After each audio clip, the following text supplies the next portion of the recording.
بسم الله الرحمن الرحيم.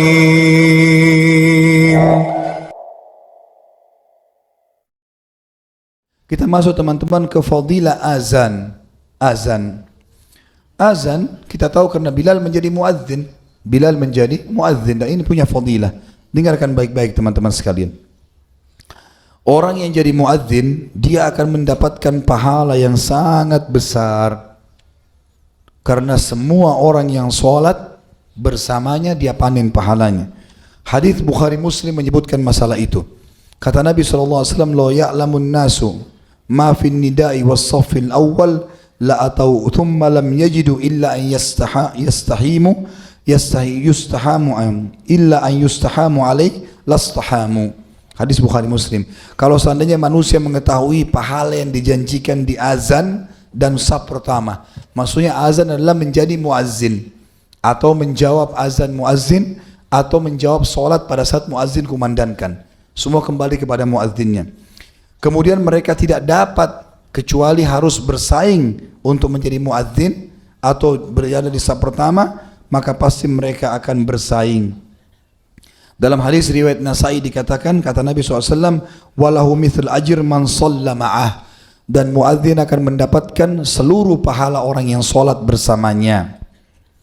Yang kedua, selain pahala yang besar, muadzin juga akan mendapatkan fadilah semua yang mendengarkan suaranya menjadi saksi untuknya pada hari kiamat. Dalam hadis yang sahih riwayat Abu Ya'la, kata Rasulullah SAW, "La yasma' sautuhu jin wala ins wala hajar wala syajar illa syahidalah."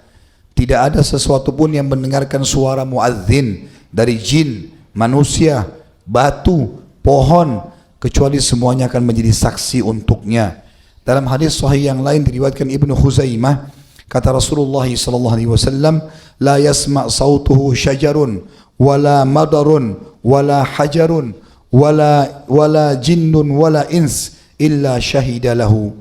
Tidak ada yang mendengarkan suara muadzin dari pohon, lumpur atau tanah, batu-batuan, jin, juga manusia, kecuali akan menjadi saksi untuknya pada hari kiamat. Para muadzin diampuni dosanya. Setiap kali azan, dosanya berguguran. Sebagaimana hadis sahih diriwayatkan oleh Imam Ahmad.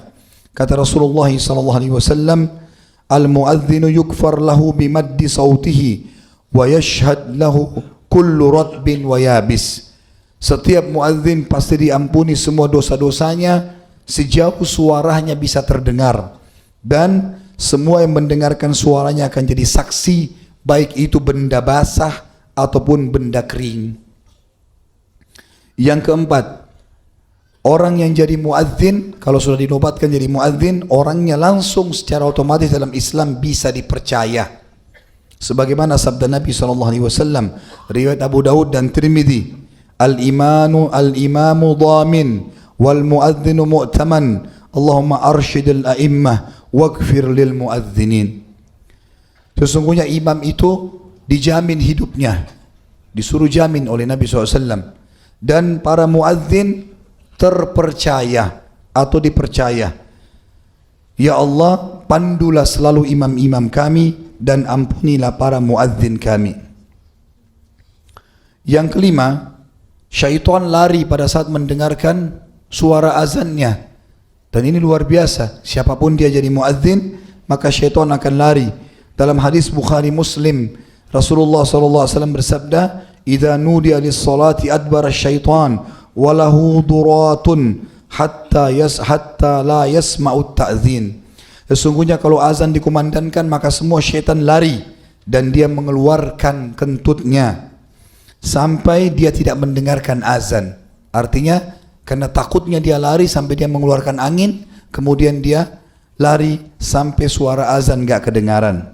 Yang keenam, orang yang jadi muadzin akan sangat dikenal pada hari kiamat. Sebagaimana sabda Nabi SAW dalam hadis riwayat Muslim, "Al-muadzinuna atwalun nasi a'naqan yaumal qiyamah."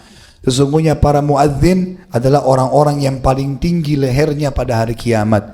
Dan maknanya adalah paling dikenal. Orang langsung bisa tahu ini muadzin. Allah perkenalkan mereka dengan meninggikan postur tubuhnya lebih dari yang lainnya. Yang ketujuh, Allah memujinya secara langsung dan Allah mengampuni dan menjanjikan surga bagi setiap muadzin. Sebagaimana sabda Nabi SAW dalam hadis sahih riwayat Abu Daud dan Nasa'i. Kata Nabi SAW, "Ya'jabu rabbukum min ra'i ghanamin fi ra'si syaniyati bijabalin yu'adzim bis salati wa yusalli fayaqulu Allahu azza wa jal unzuru ila abdi hadha yu'adzinu wa yuqimus salah yakhafu minni faqad ghafartu li abdi wa adkhaltuhul jannah." Allah kagum, kata Allah, dengan seorang pengembala kambing yang berada di atas puncak gunung, kemudian tiba waktu solat dia pun azan, lalu dia iqamah dan dia solat. Allah berfirman kepada para malaikat, Allah yang maha suci dan maha tinggi berfirman, lihatlah hambaku ini, dia azan dan dia mengiqamahkan solat, mendirikan solat karena takut kepadaku, maka aku telah ampuni dosa-dosanya dan aku masukkan dia ke dalam surga. Juga ada jaminan secara khusus. Tadi Allah memujinya. Poin ke-8, dapat jaminan surga. Ini juga ada hadis yang lain mengatakan riwayat Nasa'i. Tadi poin ke-7 saya sempat mengatakan juga ada jaminan surganya. Tapi di sini dikhususkan jaminan surga. Hadis riwayat Nasa'i, pada saat Nabi SAW mendengarkan azannya Bilal, beliau mengatakan, "Man qala mithla hadha." Siapa yang mengucapkan atau melakukan perbuatan seperti Bilal ini, azan, dakhalal jannah, dia pasti akan masuk ke dalam surga. Juga kata Nabi SAW, riwayat Imam Ibn Majah dan Hakim dengan sanad sahih, kata Nabi SAW, man adzana ithnatai asyrata sanah wajabat lahul jannah wa kutiba lahu bita'zinihi fi kulli yawmin sittuna hasanah wa bi iqamatihi thalathuna hasanah. Siapa yang sempat menjadi muazzin selama 12 tahun, dijamin baginya masuk ke dalam surga dan dicatatkan baginya setiap harinya atau setiap dia azan 60 pahala dan setiap iqamahnya 30 pahala. Dan ini berarti ada hadis yang menjelaskan kepada kita tentang fadilah tetap kokoh menjadi seorang muadzin, bertahan pada saat itu.